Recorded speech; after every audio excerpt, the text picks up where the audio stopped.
Welcome to my channel. I'm Gary Wuryawan, and today I want to talk about how this little micro four thirds lens could be a great alternative for a Leica Q3. Let's go!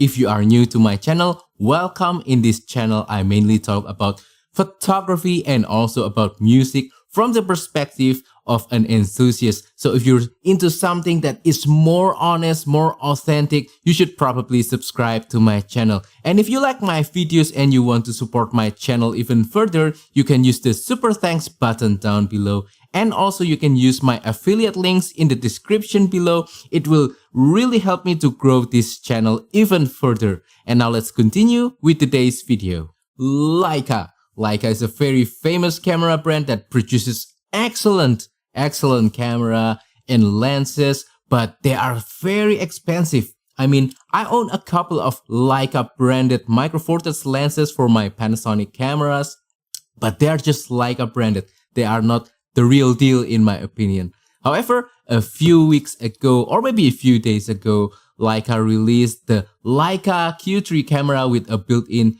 28mm f1.7 Summilux lens, and I think it's a very interesting camera, a very useful camera for different kinds of situation. However, it is so expensive. So on this video right now, I want to try to give you an alternative to get the same experience of having a Leica Q3 but on a cheaper and more budget-friendly price. So in other words, this video is for you who are looking to get a very similar photography experience of the Leica Q3 but with something more budget-friendly that you probably already have or within reach of your budget, so it's not too expensive. I'm not saying that the Leica Q3 is a bad camera, it's too expensive and whatnot. No, it has its own target market for people who really enjoy photography. But for most of us who are really restricted by the budget situation, then yeah, this video is for you. After seeing some videos on YouTube and also on some other sources about the Leica Q3, I've been really interested in getting that camera. But you know, the whole point of why I make this video is not to succumb into gear acquisition syndrome. You don't really need all the latest, all the newest camera gear on the market. You probably already have something very similar that will do 80 to 90% of its function, and you're probably just better off using what you already have.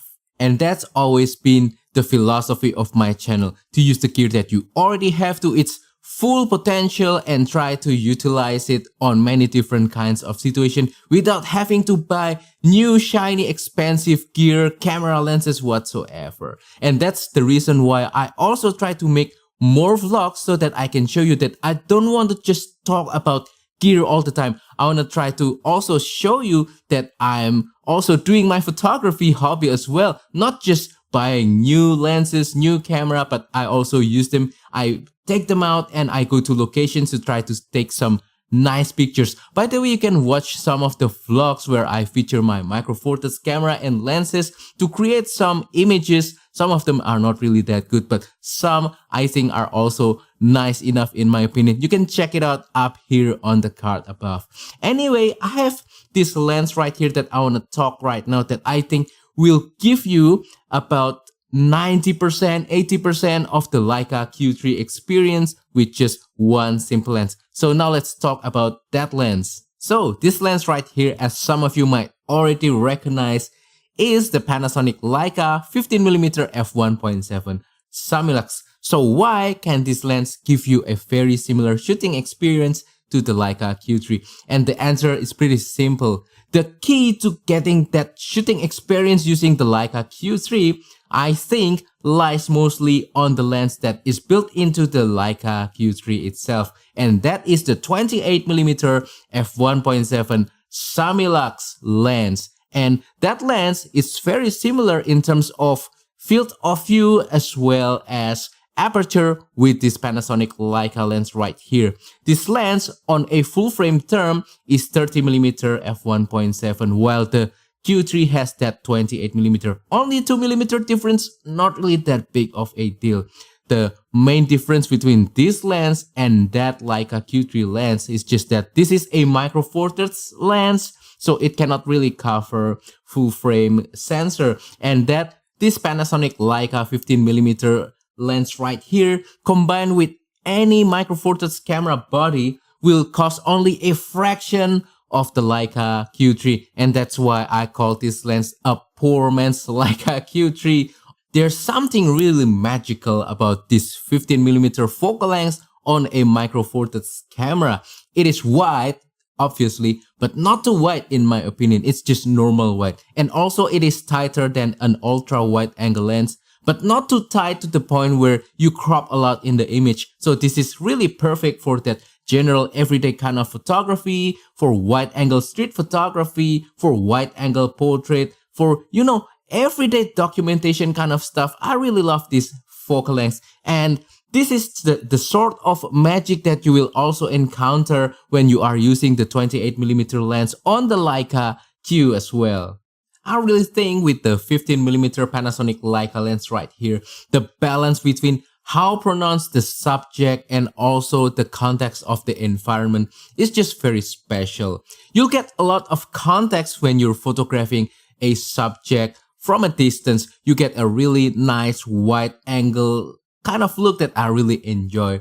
And if you want to try to make your subject pops out more and you want to provide less context for your viewer, all you have to do is just to come closer to your subject and photograph it from a really close distance, and you'll start to get that background blur, that bokeh, so that the background and the environment and the context will start to melt away and your subject becomes more pronounced and stronger in your image. And I really love that. That makes it a really versatile prime lens, especially if you only have one prime lens. I really think this 15mm or the 30mm equivalent in full frame is the way to go. By the way, you can check out my older video about what I think are the most versatile prime lenses, especially for micro four thirds. You can check it out up here. I think you might be interested in that video as well. Anyway, this 15mm Panasonic Leica lens combined with a capable rangefinder style micro four thirds camera body such as my Panasonic GX85 right here will make a really killer combo, and the pictures taken using this lens are very sharp, very nice, very detailed, very contrasty, the colors are punchy, and the rendering is just so special, so unique only to this lens. And I think the beautiful pictures are really a testament to the Leica branding right here.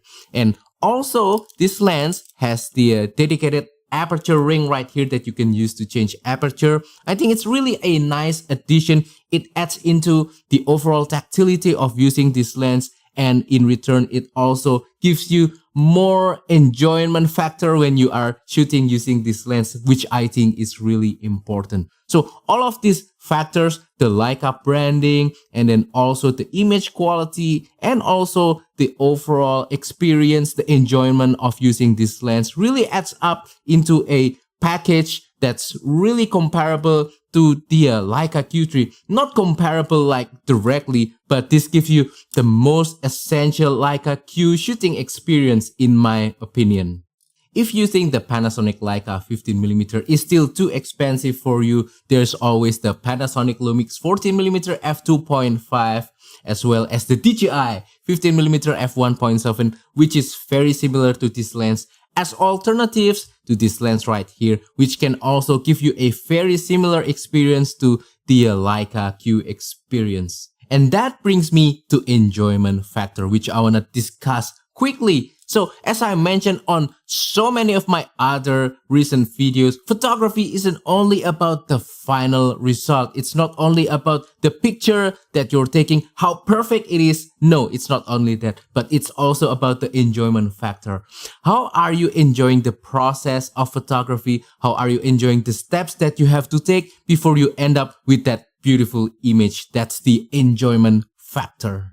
And from my own personal experience, sometimes if you apply just a little bit of a healthy restriction to your photography process, such as using only one focal length for a certain period of time, shooting only black and white, or maybe shooting only in full manual mode for a certain period of time, that can really enhance the overall enjoyment factor. That's my experience. In the case of the Leica Q3, the healthy restriction is that 28mm lens that you cannot change. You can only have one focal length for the rest of your life with that camera. And you can mimic that kind of restriction by using the Panasonic Leica lens. And if you use only this lens for a certain period of time, you can get the same kind of enjoyment factor. With the 15mm focal length of this lens or the 28mm focal length of the Leica Q, you will have some challenges that you have to overcome. And by overcoming these challenges, you'll be able to further increase your enjoyment factor. And those challenges are, first, as I mentioned earlier, this focal length is a little bit challenging. It's providing lots of context into your photograph, and that can make your subjects become less prominent in the frame. So you have to be really careful on where you place your subject, how you compose your picture, so that the focal length can work for you, not against you. That's the first challenge. And the second challenge is that lots of smartphones camera these days, their main cameras feature the 28mm focal length, very similar to this lens and also the Leica Q's lens. And if you wanna really make your picture stand out from these smartphone pictures, then you have to really be creative. You have to think outside the box to really make your picture stand out. That's your second challenge. And if you're able to overcome these two challenges, then you'll be able to increase your enjoyment factor. And that brings me to gear acquisition syndrome.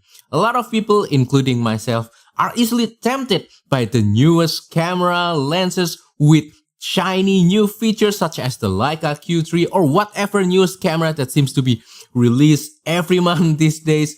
I don't really need this new camera or lenses, but I'm just curious about the functions of this camera and the lenses that are released. But as I mentioned in the beginning of this video, rather than keep buying new camera gear all the time, obsessing about this lens, that camera, whatsoever, let's try to use whatever we already have and try to maximize whatever gear we have to its fullest potential. Try to bring it out more often, try to take more pictures, try to create more videos, whatever that you do, create something with whatever that you already have.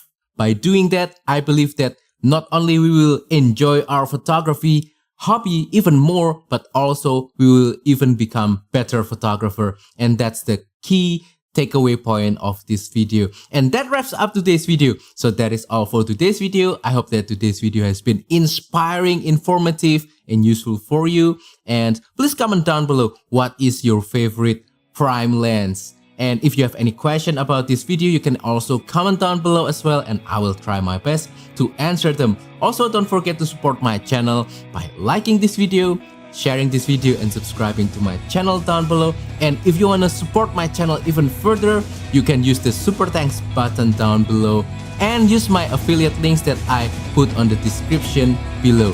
Thank you and see you on the next video. Goodbye.